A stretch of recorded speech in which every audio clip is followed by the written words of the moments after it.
We're really excited to have the Civil Alternatives team here today to present on that module and to discuss the potential for replication in jurisdictions looking to incorporate technology into the development of both alternatives to jail and alternatives to fines and fees. So before we dive in and get started with the presentation, I'm going to hand it over to my colleague, Izzy Banks, to go over some housekeeping items. Hi, everyone. Just wanted to go through a few things for those of you who might not be familiar with Zoom, the webinar platform we're using.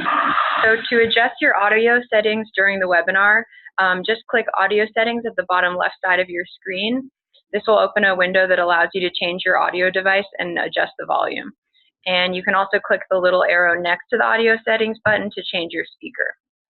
And then to the right of Audio Settings, you'll see a button that says Chat. The chat box allows you to communicate with panelists, and in this webinar, we ask that you please only use the chat box to communicate technical difficulties you might be having to the host. So to do this, just click the chat button and use the drop-down menu in the To field to select all panelists and then send your message. To the right of the chat button, you'll see a button that says Raise Hand, but don't worry about this as we will not be using it in this webinar. And lastly, you should see a Q&A button at the bottom right side of your screen. And we encourage you to use this feature to ask any questions you have for the panelists throughout the webinar. So to open the Q&A box, simply press the button, type your question, and click Send. And you'll also have the option to submit your question anonymously if you would like. And at the end of the webinar, the panelists will read the questions aloud and we'll answer as many as time allows. And if you have any concerns or additional questions about Zoom, please just send them in the chat box. And I also want to note that this webinar is being recorded, so it'll be available to watch later on if your colleagues weren't able to attend. Great, thank you, Izzy. So now I'd like to introduce Erin Charlotte Powers, who's going to kick off the presentation by the Civil Alternatives team. Yeah, hi, good morning and good afternoon, wherever you are. My name is Erin Charlotte Powers. Yolaine, thank you for the introduction. It's nice to be with you all. I think I may have met or spoken with some of you in April, and it looks as though they attended above and beyond that group, so it's nice to be here with all of you. As Yolaine mentioned, I work on the Civil Alternatives team at the Center for Court Innovation. This is a project that's roughly a year old and was instigated in large measure in response to a set of legislation that was passed in New York City by the New York City Council and signed into law by the mayor. It was effective June 2017. So we've just had our 1-year anniversary implementing the project. We had about a year's worth of planning time in order to launch it. So in large measure, what the Criminal Justice Reform Act accomplished was, it was a series of laws, but the sort of primary law of interest is that it moved a series of summonses out of the criminal arena into the civil arena, such that you could avoid sort of massive amounts of low-level citations clogging the criminal summons court. And I think, as most all of you are aware, should someone not appear in court, running the risk of having a warrant issued for their apprehension. And so what this law did was that it moved the whole band of summonses, and we'll talk a little bit about them. We'll show you a set of what sort of how our program has come into being into the civil arena. And in so doing, the city was very interested in trying to figure out a way for people to satisfy their obligation or their mandate without paying money. So might there be some sort of community service or civil alternative, if you would, for people to complete instead of paying a fine? And so the center was approached by the city of New York, and we were given a contract to be the community service provider on this project.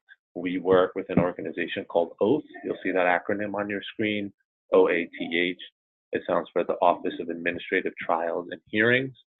That's the sort of administrative court here in New York City. It was new to them to have individuals coming into their buildings, their spaces. The majority of people who would come in previously, although they were humans and individuals, were business owners, shopkeepers, homeowners, people who were coming in because they had received citations from the Department of Buildings, Department of Sanitation, etc. And to just have civilians come in was new. And so it was important to us to think about not just how do we develop a program that we could offer from a community service perspective, which we'll talk more about, but also how do we partner with the city organization for whom this is a new and relatively uncomfortable space.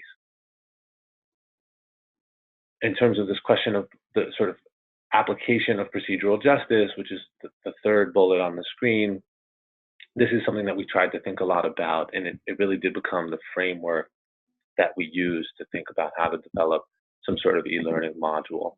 And I guess the animating philosophy there was that with fines ranging between $25 and then up to $1,000 or $2,000, if you had been cited for something more severe several different times, we felt that, especially on the lower end, any sort of knowledge transfer was aspirational, but the basic set of things that we wanted to try to communicate were that someone was going to be heard, treated with respect, treated neutrally, etc., and that at the end of an hour, that this would be a demonstration of good governance as opposed to them passing some test to demonstrate that they understand what the CJRA is. Sticking on this point of $25, it became apparent to us that technology needed to be the platform to help generate a solution for whatever community service we were going to generate, because for $25, thinking about what would be proportionate, we thought that having sort of a 1 hour mandate, if you would be appropriate. It was a challenge for us because there's a penalty schedule that escalates as you go into more severe infractions and if you've been cited multiple times.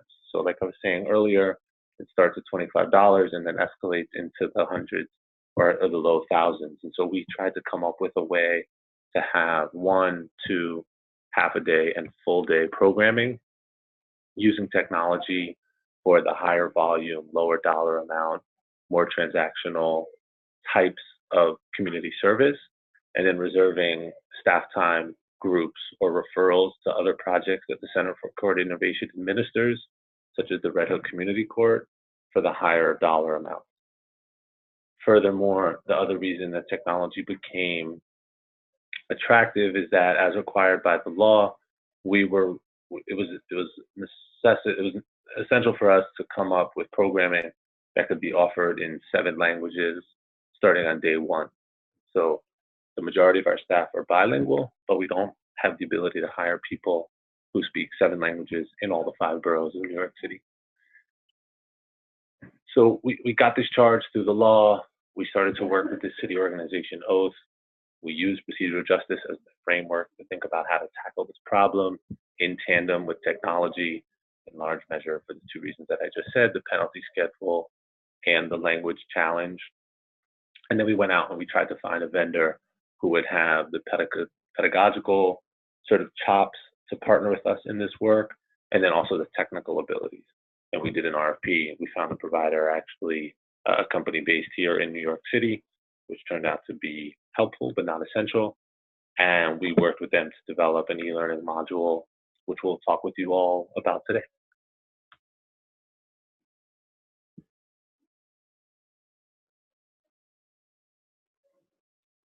And so I think the next thing is to move to Basma. Hi, everyone. My name is Basma Eldwick. Thank you all for joining us today. I'm going to talk to you guys a little bit about the goals of the e-learning module.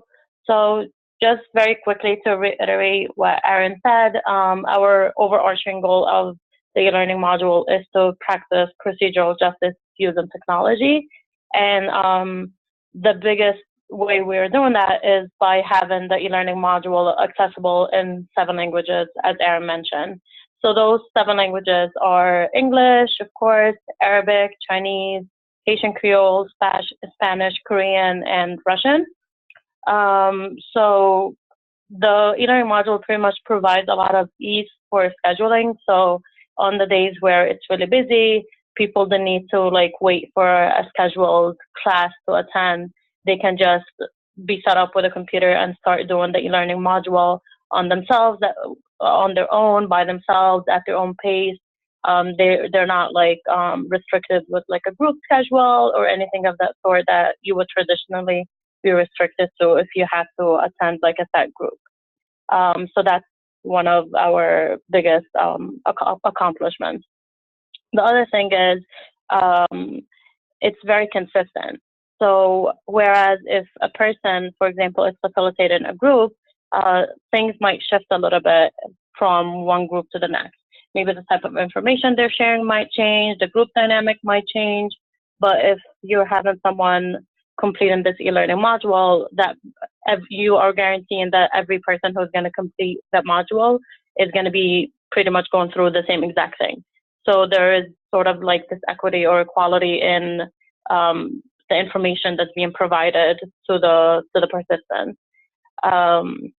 Another thing is there is obviously like the benefits for the providers because we're able to accommodate a much larger number of people because again we don't have to worry about like staff like being tired or feeling like overworked. It's a lot easier like to connect them to the computer, and we can also focus the manpower on enhancing our like services that we provide or services or resources we can offer to the participants, and that's how we can, you know, help them the most. So with that being said, it's obviously great that we have this e-learning module for all the benefits that were listed, but we also sometimes come across other special circumstances where that call for having alternatives to the e-learning module. So we have two alternatives to the e-learning module. The first alternative is an e-learning group. So pretty much this group is in person with a facilitator. It can be one-on-one. It can be with more than one person depending on how many people are scheduled for it. And the reason someone would end up in the e-learning alternative group versus doing the actual e-learning is because they might, for example, have trouble reading and might not be able to follow through, or maybe they wear glasses and they don't have their glasses with them that day, so they wouldn't be able to read from the computer. Maybe they have arthritis and their handshakes, they're not able to use the mouse. It's a couple of those reasons that could end up, you know, meaning the person is meeting with someone in person versus doing the group. They might also speak a language that's not one of the 7 languages, which then they will also meet with the facilitator and do the alternative group. The other alternative we have to the e-learning is an individual counseling session. So the individual counseling session will be one-on-one. It's not in a group setting. And again, the reason someone would end up in the individual counseling session versus the actual e-learning or the e-learning alternative group is if that person was flagged to have higher needs. So, for example, maybe that person is homeless and they need like housing information. Maybe they have drug or alcohol problems and they need to be connected with those kinds of services or resources. So whatever the case may be, if during the intake that person is flagged for as high needs, then we have them do this individual session so it can be tailored to their specific needs. And in that session, of course, we provide some of the information that we would normally provide in an e-learning, but the main focus becomes that individual need. So that's pretty much it really for the goals, which actually turn out to be like very, very helpful. So without further ado, I'm going to hand it over to Farah.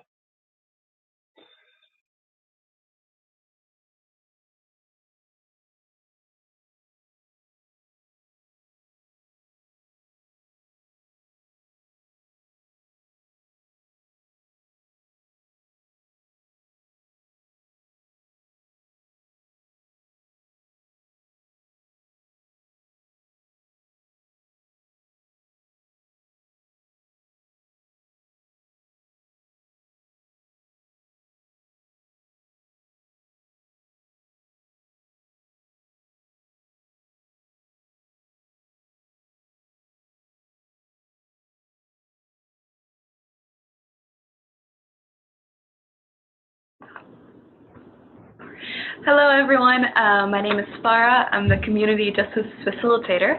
I work with a lot of individuals that choose to do community service by doing the e-learning module.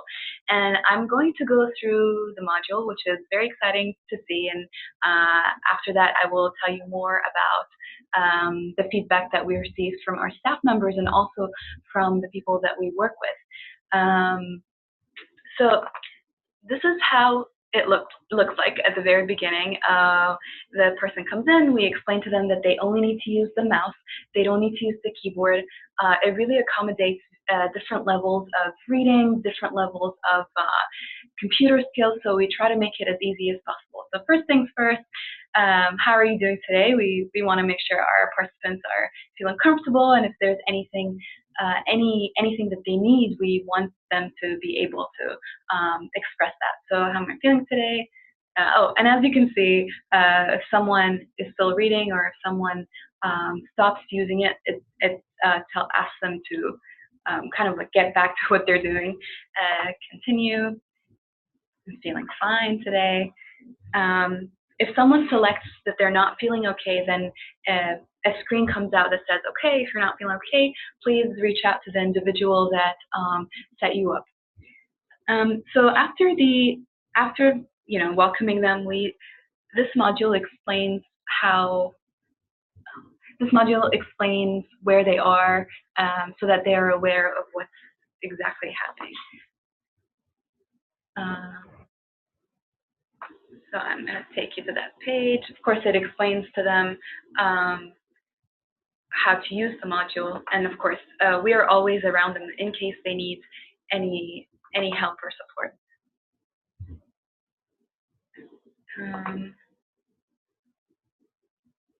Okay.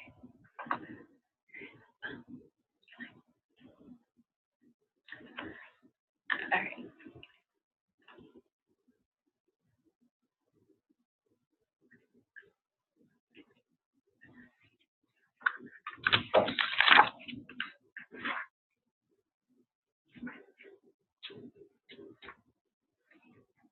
So as you can see, we want our participants to be aware of exactly where they are and of exactly what they're doing. So for example, in this slide over here,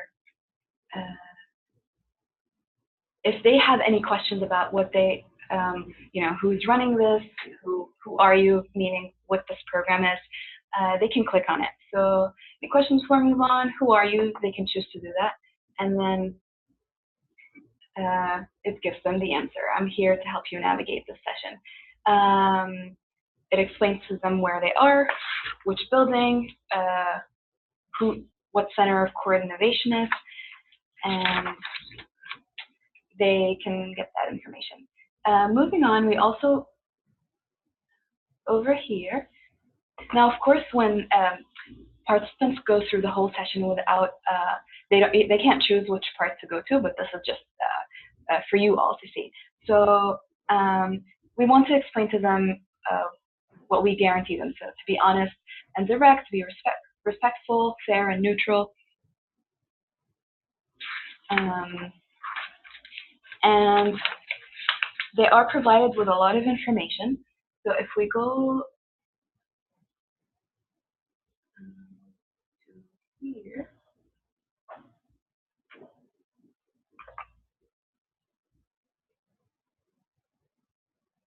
sorry, it's this one.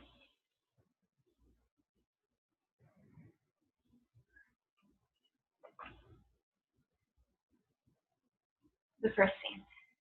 So here, we want to explain to them exactly what a summons is, because a lot of our participants come in and they are not really familiar with these tickets. They're not really sure what's happening, so we try to lay this out for them. So for example, this is really, I'm a very visual person, so this is one of my favorite parts because it really lays out everything. So and it's very interactive so that individuals are aware of what's going on and they can interact with it. So this is a civil summons, it's not a criminal summons, and how does the person can respond to it or they cannot respond to it. And then it shows them where they are on this, I guess, pathway to resolving it. So they can either pay a fine or go to their hearing, explain their story, what happened, which gives them the option to do community service or pay the fine if they are found in violation. And it also says, okay, you appeared in person, but you could have done it by mail, phone, or online.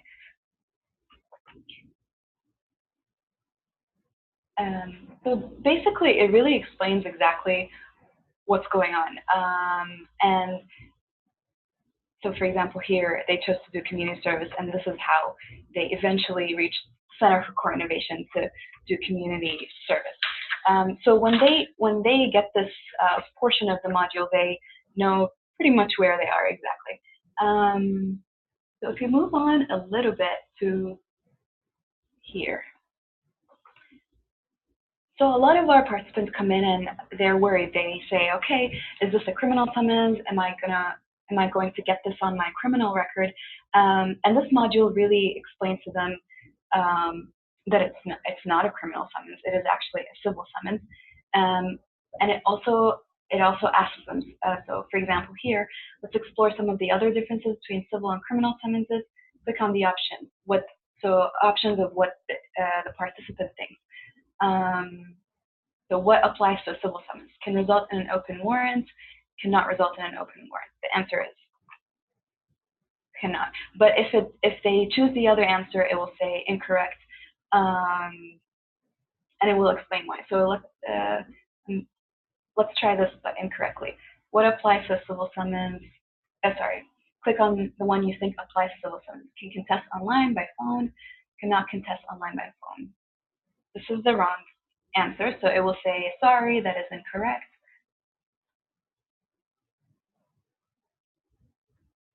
So this keeps happening, and they give you more information about the civil summonses. If someone, for example, chooses to do an alternative to e-learning session, so not using a computer, they will still get this information, but more individually. So at the end of this portion, they will be aware of the differences between civil and criminal summonses. Another exercise that's interesting, and a lot of participants really find it kind of surprising, is this one. It's kind of like a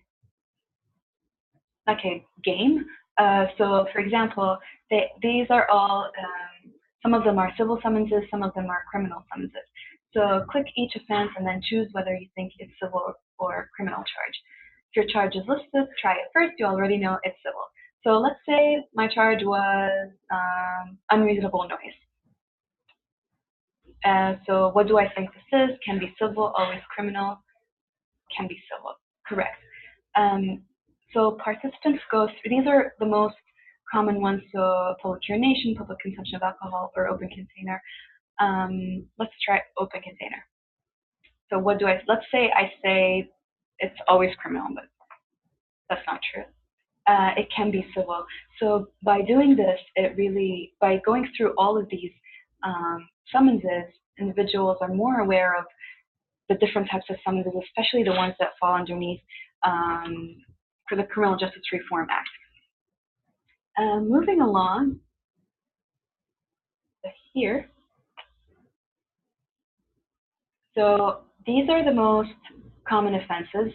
As I mentioned earlier, we do want our participants to be aware of not just their tickets, but also tickets that are common, so that they're able to avoid them. So we list them out for them, and in addition to that, we provide our participants with like a small notepad and a pen, so that if they need to take down notes, they can. So a lot of people do definitely take down notes so that they can refer to them later on. And with these, let's move on to this one.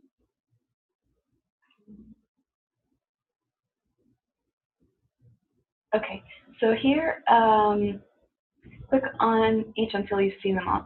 So these are all also common civil summonses, and with each we provide a short video so that they're able to kind of better understand what this summons is. So let's try this.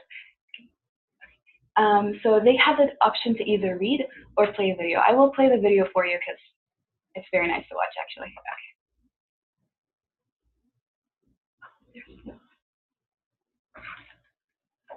Oh, sorry.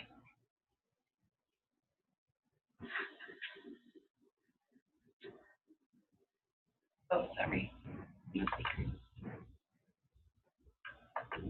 Sorry. I'm going to replay this one. Let me try to replay it. It's a very short video.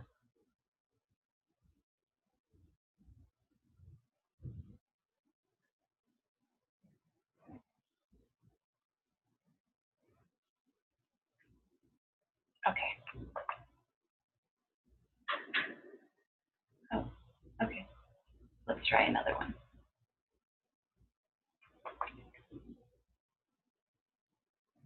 So we want this not to look scary or to look like it's not something that can be resolved. And so with these these small videos, it makes it more understandable what the summons is, why they received it, and why it makes sense. Okay, I'm going to go back to the other videos.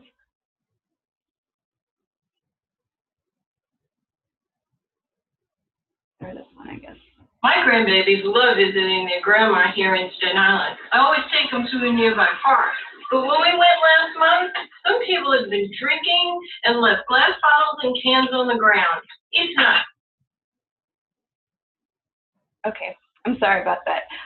But anyway, the video and the sound should appear together. But okay, so this is one of the videos that we show. And individuals, you know, they can see all of that. And another portion, so moving along, this is another part of the module where individuals are also interacting directly with the content. So click on different activities to learn how the law applies. Okay, let's try this. So I don't know if you can tell, but for example, this person has a white outline. So the participants would click on this person. It says it's illegal to drink alcohol, NYC sidewalks and streets. Okay. And then they click on this person. You can drink in designated outdoor seating areas of licensed bars and restaurants. And it also moves on to different scenarios. So that one was for public consumption of alcohol, what not to do, and what would be a better option. So for example, it's not drinking, but by the way, it's illegal to have your dog unleashed in the park, except in dog runs or designated off-leash areas at posted times. So a lot of the information that's given here might be new to individuals. It may be something that maybe they haven't paid attention to before, but they do get a lot of it. And for example, here it says, okay, you can't bike in the park. And so to move on to the next slide, they have to go through all these individuals that are on the screen.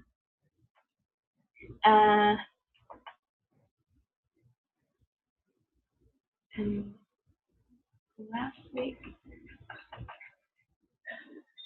so one of the last, after they go through these different scenarios, we want to provide them with information that's also very important.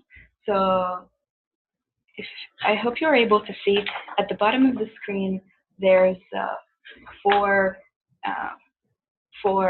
circles that get filled out to show them their progress and how they're moving along. So here we're almost done with a module. And here, on the screen, it says, click on each of the following to learn more about the consequences of both civil and criminal summonses. So, for example, this is a very, very popular question. As I mentioned earlier, will my civil summons show up on background checks? And it gives them the information on whether or not it should not appear on background checks. Once individuals read this information and they, they're more aware of what's going on, they feel much more relaxed at the end of the session.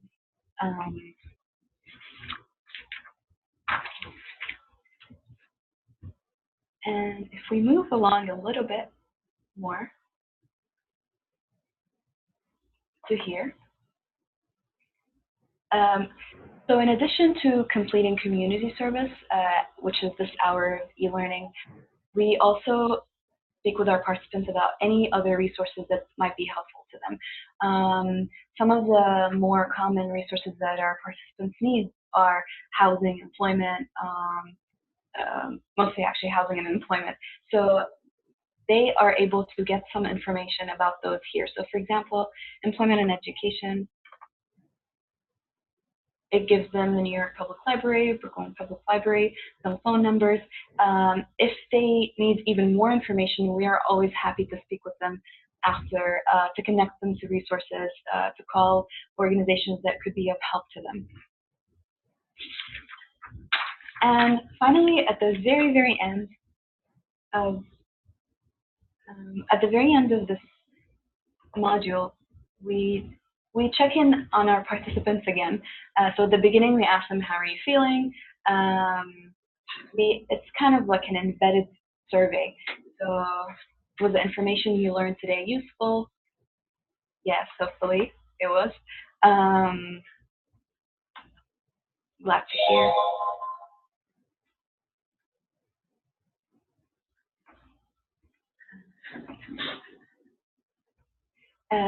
So they click next. And then we ask them again, how are you feeling now? Good. Hopefully that is the answer. So we check in on them at the beginning and at the end. So far we've had good feedback, so that's good. We're all finished. Thanks for your time. Please find the person who got you set up. So this would be the end of the module. And after they're done, we provide them with a letter of completion to say that they came in today or the day of, they completed their community service, and they're free to go. They've resolved it.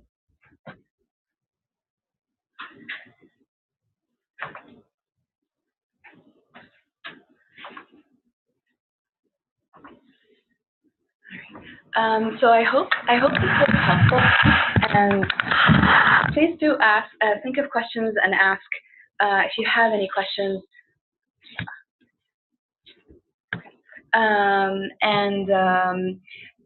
I think it's important to remember that this is geared towards New York City law, and it is flexible enough so that it's flexible to whatever practice you're in. And as Erin mentioned before, we did work with our vendor so that it's the most appropriate amount of information and the most relevant to our participants. So I'm going to move along to talk a little bit about the feedback and impact that we received, and just to tell you a little bit more about what our participants thought and what our staff members thought about this module. And so our provider's perspective, I'm going to switch. So as also we mentioned earlier, if someone comes in and they're not, they might have had a really bad day, they're stressed out, they don't want to talk, they just really want to be out of there, they can still do the module, and it kind of makes sure that they're engaged and they get all this information. So by the time they leave, they have all this information, they resolve their summons, and they're good to go. So this module allows us to do this. Also, as mentioned earlier, it's fast scheduling and completion of mandates. People come in, they can do all of this within one day. Doesn't matter how many people are there. Well, it matters because we don't have tons of computers, but as many computers as we have, we can have individuals complete those sessions in the same day. If not, we're happy to reschedule. Of course, technical issues sometimes arise, which is normal. We're always trying to make sure that that's figured out as fast as possible. It's a pretty simple module, and the technical issues aren't huge. They're very regular, I would say. So we haven't had anything major, but it is important to stay aware of that and to just be on top of it.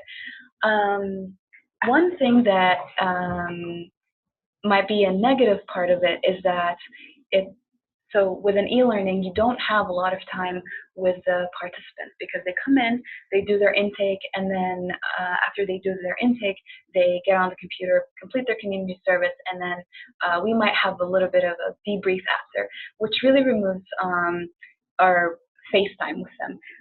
And that makes it a little bit harder to understand their needs.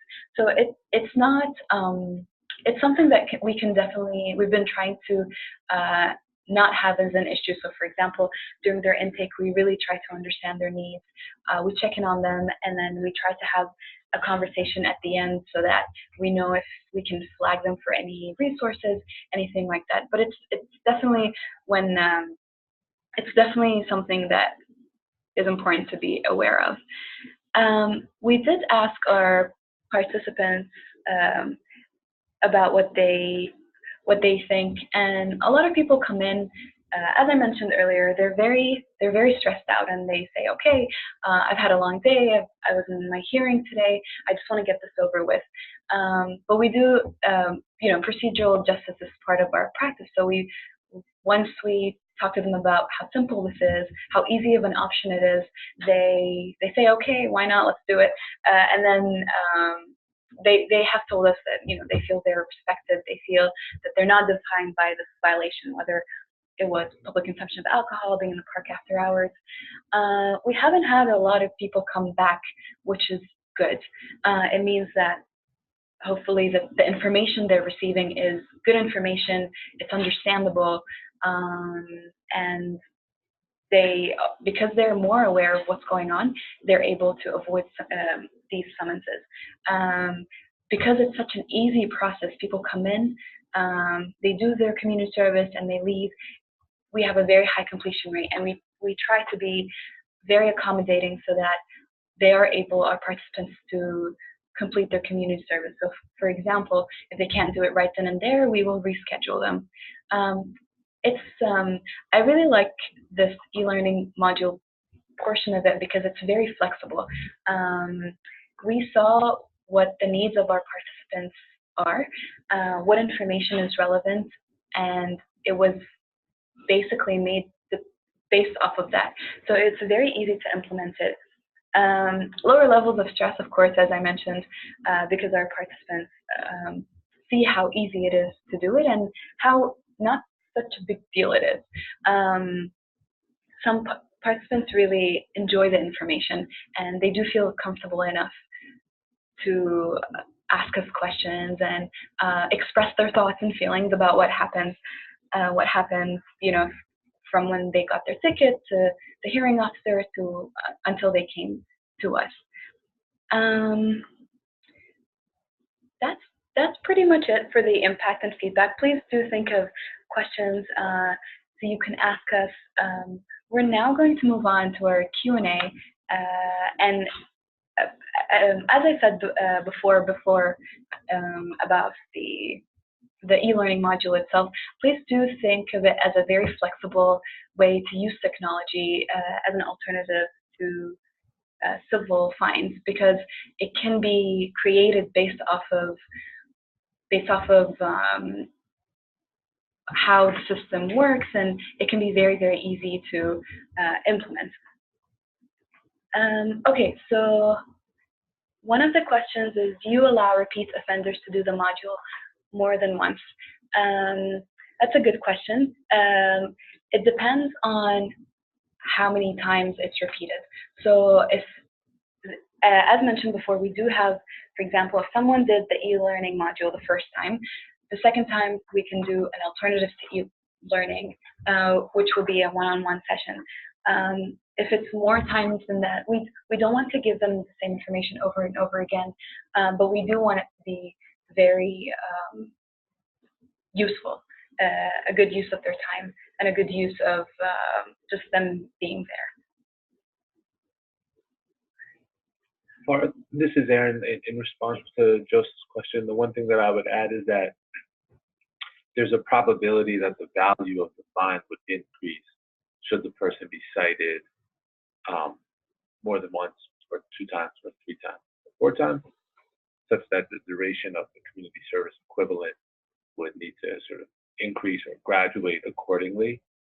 And so they would likely need to satisfy some sort of additional and other type of programming beyond the module.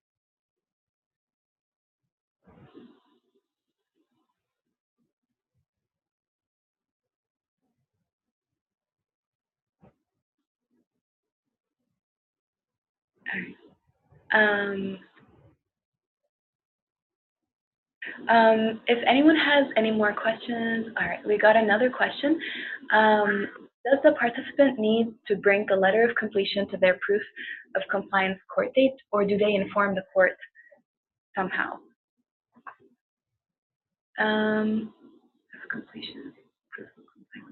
So they do get the letter of completion at the end of their, they get it at the end when they finish their community service, whether it was e-learning or some other type of programming.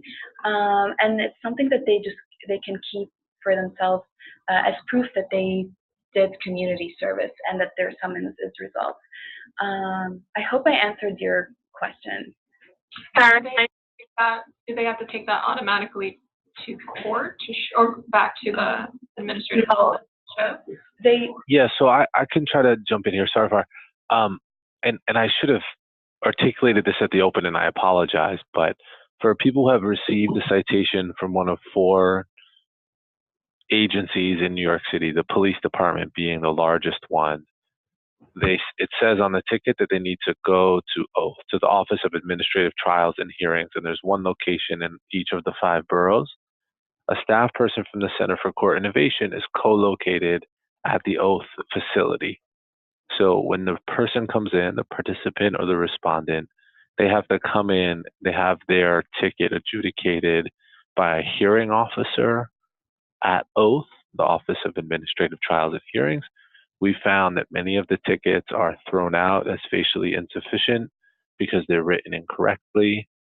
And I think that's a function of a new piece of legislation and training at a big police department not having caught up. But nonetheless, if the person is found in violation at Oath, they have 2 options. They can pay the dollar amount that corresponds to the citation, or they can do community service that corresponds to the dollar amount of the fine.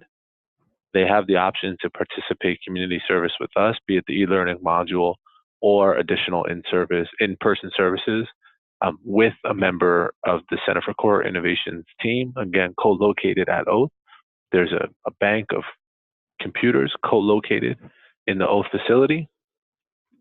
And then they have the ability to walk out that day having fully satisfied any obligation. So we then send a daily report back to Oath to say these people completed their community service mandate today, and then the clerk's office at Oath updates their city database to reflect that the sanction has been satisfied. So it ideally is meant to be a one-stop shop. If someone has a conflict or childcare or work that they need to go to, they do have the ability to schedule a different time to come back. Again, if they've been found in violation, they can come back at a later date to work with us. But once they've finished working with us, they do not need to serve paperwork anyplace else, appear anyplace else. We sort of testify in a written document that they've completed, and that's satisfied what's expected of them. Great. Thank you, Aaron. We do have another question. Do you use this module for traffic tickets? Aaron or Basma, if you want to jump in. We do not, is the answer. There are other programs in New York City there's like a driver accountability group, for example, that the Center for Court Innovation does. That all happens at arraignment. That's considered a criminal matter if it's a DUI. For any sort of moving violation or parking tickets or so on, we do not see those here. Those go to a different court.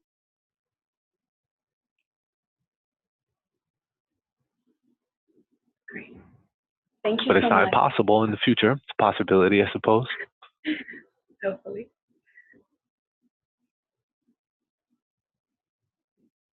Great. So we can wait a little bit for a few more questions. If there are any.